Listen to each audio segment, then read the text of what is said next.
আসসালামু আলাইকুম। যারা ইউনিভার্সিটিতে স্ট্যাটিস্টিক্স সাবজেক্ট অথবা কম্পিউটার সায়েন্স সিএসসি নিয়ে পড়ার ইচ্ছা আছে, ইন ফিউচারে কম্পিউটার সায়েন্স নিয়ে পড়তে চান, তাদের জন্য পাইথন কতটুকু উপকারে আসে, আহ, ওইটার একটা গাইডলাইন, মানে আপনি কি জব করতে পারবেন আছে না। যেমন মনে করেন আমরা যে শিখতেছি, প্র্যাকটিক্যাল স্টাডি এক জিনিস আর প্রফেশনাল বাস্তবে আরেক জিনিস। ঠিক আছে? যেমন মনে করেন আমরা ছোট থেকে শিখতেছি A plus B whole square equal to A square plus two AB plus B square, তো শিখতেছি, পরীক্ষা দিতেছি, কিন্তু হোয়াট ইজ দ্য বেনিফিট, এটার প্রয়োগ কিভাবে হবে? ঠিক আছে? তো আমরা তো মনে করেন ইন্টার পর্যন্ত জাস্ট শিখতেছি, ইউনিভার্সিটিতে গেলে প্রয়োগের প্রফেশনালের ইন্ডিকেটস আসতে থাকে। আপনি প্রজেক্টে কাজ করবেন, থিসিস জমা দিবেন, অ্যাসাইনমেন্ট করবেন, মানে বাস্তবতার সাথে মিল। তো সেই জন্য আমরা পাইথন কেন শিখব? কম্পিউটার সায়েন্সের সাথে পাইথন কি সম্পর্ক, ডেটা সায়েন্সের সাথে পাইথনের কি সম্পর্ক, ডেটা অ্যানালাইসিস পাইথনের কি সম্পর্ক, স্ট্যাটিস্টিক, পুরো স্ট্যাটিস্টিকটার সাথে পাইথনের কি সম্পর্ক, কেন শিখব? তো ওই জিনিসটা আমরা আর যখন আপনি চাকরি করবেন, চাকরির ক্ষেত্রে পাইথন কিভাবে হেল্প করে সেই জিনিসটা আমি মোটামুটি গাইডলাইন প্রথম দিব, তারপরে প্র্যাকটিক্যাল আমরা শুরু করব। ঠিক আছে? তো হতে পারে ধরেন এস টি এ টিআইএসটিআইসি স্ট্যাটিস্টিক্স, হ্যাঁ। নাম্বার ওয়ান, আপনি for which job, for which job roles can this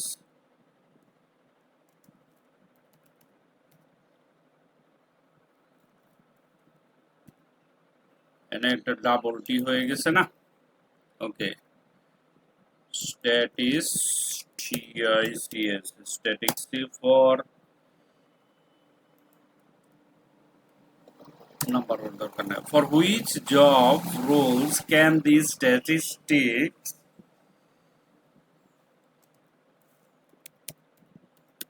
course for help, মনে করেন এরকম যে আমরা যে স্ট্যাটিস্টিক থেকে শিখবো, আর এখানে পাইথনের কি রোলস হতে পারে, পাইথন কি কি প্রফেশনাল ভাবে কি কাজ করব, এই ব্যাপারগুলো মাথায় আসে। আরে কোর্স তো শিখতেছি, পাইথন শিখতেছি, কিন্তু হোয়াট ইজ দ্য বেনিফিট, কিভাবে এটা এটা বাস্তবে কিভাবে প্রয়োগ হয়, প্র্যাকটিক্যালি জিনিসগুলো একটু আমি একেবারে বেসিক থেকে দিলে আপনার বেসটা শক্ত হবে। আপনি যদি কনসেপ্ট গুলো যদি ক্লিয়ার না হয়, তাহলে আপনি কাজ করতে পারবেন না, আপনি বুঝবেন না, ক্লাস ভালো লাগবে না, মানে অনেক বোরিং ফিল করবেন। ঠিক আছে? সেই জন্য আপনি স্ট্যাটিস্টিকটা আমি দিচ্ছি এই কারণে যে আপনি পাইথন স্ট্যাটিস্টিক্স সাবজেক্ট যারা নিয়ে পড়তেছেন, মানে ক্যাটাগরি নিয়ে যা আছেন যারা, তাদের জন্য পাইথন কি হেল্প করতে পারে, হ্যাঁ। আপনি কি জব পাইতে পারেন, এক নম্বরে ধরেন আপনি কোথাও কোথাও কোনো ইঞ্জিনিয়ার দরকার, ডেটা সায়েন্স, ডেটা স্পেশালিস্ট হতে পারে, ডেটা আপনি এটা শিখলে, ডেটা স্পেশালিস্ট অথবা ডেটা এসসিআইএন, ডেটা সায়েন্টিস্ট হতে পারেন। ঠিক আছে? তারপরে আপনি হতে পারেন data analyse, important, data analyst,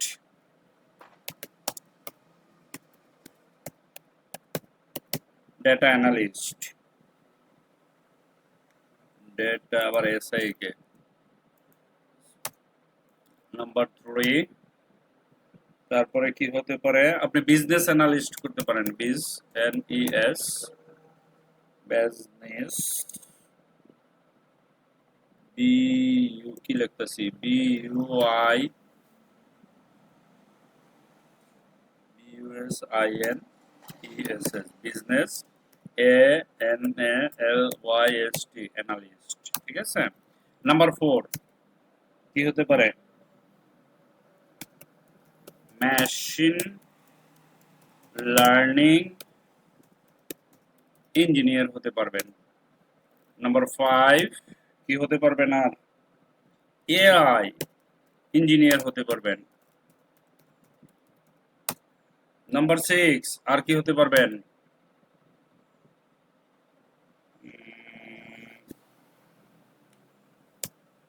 developer, BL developer হতে পারবেন।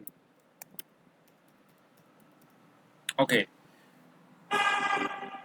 আপনি যদি ইউনিভার্সিটি থেকে বড় একটা ডিগ্রি পিএইচডি করেন অথবা মাস্টার্স কমপ্লিট করে পিএইচডি কমপ্লিট করে কোনো জায়গায় এই রোলসগুলো করতে পারেন, আপনার স্যালারি কত হবে এখন আপনার আইডিয়া নেই। ঠিক আছে? হ্যাঁ, অনেক হিউজ একটা স্যালারি হবে, অনেক হিউজ, অনেক অনেক বড় অ্যামাউন্টের একটা স্যালারি হবে। ঠিক আছে? বাংলাদেশি টাকা, ইউএস এর আপনি যদি, আমরা যদি রুলস ধরি, ইউএস রুল, আমেরিকার যদি আপনি ধরেন, তাহলে মনে করেন বাংলাদেশে মিনিমাম, একেবারে মিনিমাম 10 লাখ। ঠিক আছে? মান্থলি আসবে, আপনার মান্থলির কথা বলতেছি, তার মানে 1 বছরে 1,20,00,000 টাকা আপনি ইনকাম করতেছেন। ঠিক আছে? আর আরো বেশি, এটা মিনিমামের কথা বলছি, মান্থলি ইনকাম হবে আপনি যদি এগুলি কমপ্লিট করতে পারেন। কমপ্লিট করা তেমন কোনো ব্যাপার না, আপনি হার্ড ওয়ার্ক করলেই হতে পারেন। ঠিক আছে? সো আশা করি বুঝে গেছেন যে স্ট্যাটিক্স। আচ্ছা, এখন প্রশ্ন হলো স্ট্যাটিস্টিক্স এর সাথে পাইথন কিভাবে? প্রত্যেকটা কাজের সাথে পাইথন রিলেটেড।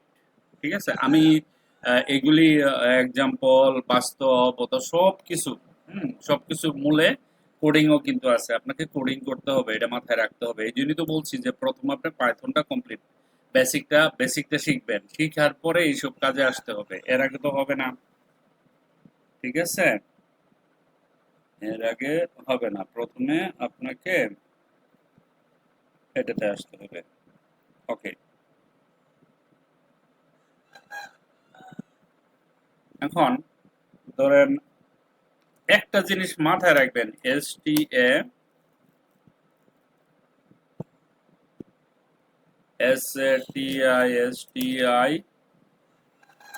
স্ট্যাটিস্টিক্স ইকুয়াল, এটা কিন্তু ম্যাথ, এটা মাথায় রাখতে হবে। ম্যাথের অনেক ফাংশন আছে, স্ট্যাটিস্টিক্স ইকুয়াল টু ম্যাথ। ঠিক আছে? ওকে, আমি জাস্ট একটা ক্যালকুলেশন দিচ্ছি আপনাকে, স্ট্যাটিস্টিক্স প্লাস তার সাথে যোগ হবে পাইথন।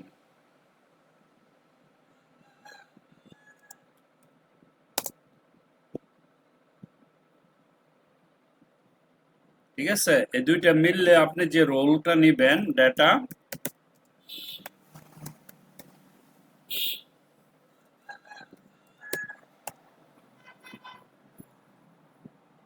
অ্যানালাইটিক্স।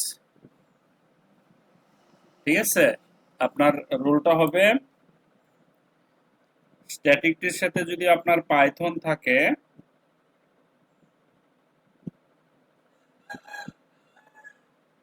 এটা আবার যদি মনে করেন শুধু পাইথন, স্ট্যাটিস্টিক্স প্লাস পাইথন যদি শিখেন, তাহলে এই রোলটা আপনি এই রোলে জব করতে পারবেন। ঠিক আছে?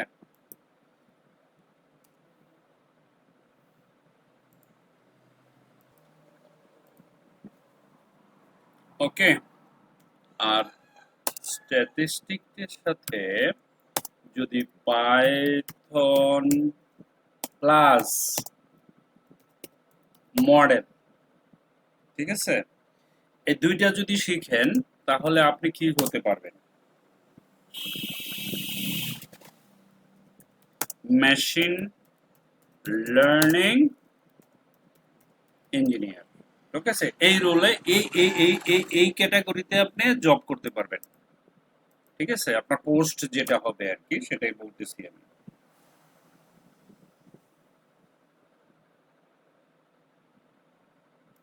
তারপরে তার সাথে যদি আপনি পাইথন দেন, যোগ করেন, প্লাস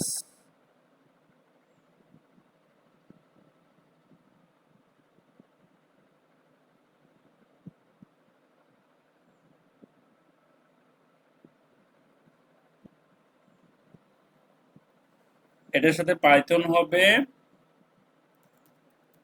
মডেল হবে, প্লাস যে জিনিসটা সেটা হলো ডোমেইন, DOMAIN, ডোমেইন নলেজ যদি থাকে,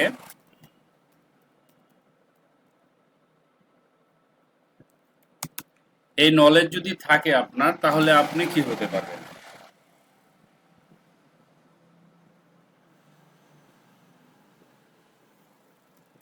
ডাটা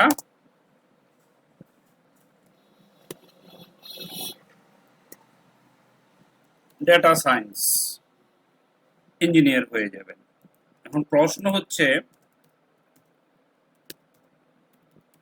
ডেটা সায়েন্স ইঞ্জিনিয়ার হলে কি কি কাজ করা যায়? আপনি নাসাতে জব করতে পারবেন এক কথায়। আর নাসাতে কি ধরনের জব হয় সেটা তো আপনি জানেন, স্যালারি কত হয় সেটাও তো জানেন। ঠিক আছে, আপনার রেজাল্ট ভালো, আপনাকে নাসা ডাকবে, বলে আসো বাবা আসো, তুমি তোমার জন্য এই যে পোস্ট খালি আছে। ঠিক আছে, data science engineer, data science engineer মানে বিশাল বড় একটা রোল। ঠিক আছে, তখন আপনি সেই মানে বিশাল বড় একটা দেশের অ্যাসেট, আপনি you will be assets of any country. ঠিক আছে, আপনি আপনার দেশের জন্য একটা অ্যাসেটস হয়ে যাবেন যদি আপনি এটা কমপ্লিট করতে পারেন। সুতরাং যারা ইউনিভার্সিটির স্ট্যাটিস্টিক্স নিয়ে পড়তেছো, ঘাবড়ানোর কোনো কারণ নাই। এটা কঠিন, আবার অনেক মজার। ডাক্তার বলেন, ইঞ্জিনিয়ার বলেন, তাদের চেয়ে অনেক অনেক অনেক উপরে এটা। এটার তো কোনো আনলিমিটেড, ডাক্তারদের তো মনে করেন একটা লিমিট আছে, ইঞ্জিনিয়ারের একটা লিমিট আছে যে আমি ডাক্তার হয়েছি, ইঞ্জিনিয়ার হয়েছি, তারা একটা লিমিটের ভিতরে কাজ করে, কিন্তু এটার কোনো লিমিট নাই। You always you have to research, you invent it, you will be very very very rich and assets of country. So don't think that I'm not getting medical science or medical or data that কি কয় engineers, ওকে, ওটা নিয়ে ঘাবড়ানোর কারণ না। আপনারা কল্পনা, আমাদের দেশে দুইটা জিনিস হয়েছে, ডাক্তার হবো, ইঞ্জিনিয়ার হবো, আর নাইলে সর্বনাশ, লাইফ শেষ। আরে বাবা, আপনি স্ট্যাটিস্টিক্স নিয়ে পড়েন, পড়ে দেখেন আপনার লাইফ কোথায় যায়, যদি আপনি সেরকম হতে পারেন। ঠিক আছে, আমার উদ্দেশ্য, ভিডিও বানানোর উদ্দেশ্য হচ্ছে যারা ইউনিভার্সিটির স্টুডেন্ট আছে তাদেরকে এই গাইডলাইনটা দেওয়া। ঠিক আছে, যে আমি যে পড়তেছি ইউনিভার্সিটিতে যে পড়বো, হ্যাঁ, পড়ার পরে আমি কি হব, অ্যাটলিস্ট অ্যাবাউট পাইথন অনেকের মাথায় ঢুকে পাইথন শিখে কি হবে। ঠিক আছে, আর সবচেয়ে বড় কথা হলো পাইথন কিন্তু সব কাজে লাগে, আপনি ডাক্তার হন, ইঞ্জিনিয়ার হন, যে কোনো জায়গায় লাগে, কারণ ম্যাথ তো লাগবে। আপনি আপনি উপরে হায়ার ডেভেলপার অ্যাডভান্স লেভেলের যেতে হলে আপনাকে লাগবে। ইঞ্জিনিয়ারিং তো ম্যাথ লাগেই, জানেনি? তো ম্যাথ যেখানে আছে সেখানে তো প্রোগ্রামিং ল্যাঙ্গুয়েজ আছে, তার মানে পাইথন আছে। ঠিক আছে, এটা যেন মাথায় থাকে। ভিডিও যেহেতু লম্বা হয়ে যাচ্ছে, আমি এরপরে আর দুইটা বা তিনটা ভিডিওতে আপনাদের গাইডলাইনগুলি দিব, তারপর আমরা আস্তে আস্তে প্র্যাকটিক্যালি কাজ শুরু করে দিব। Thank you very much for watching this video, by.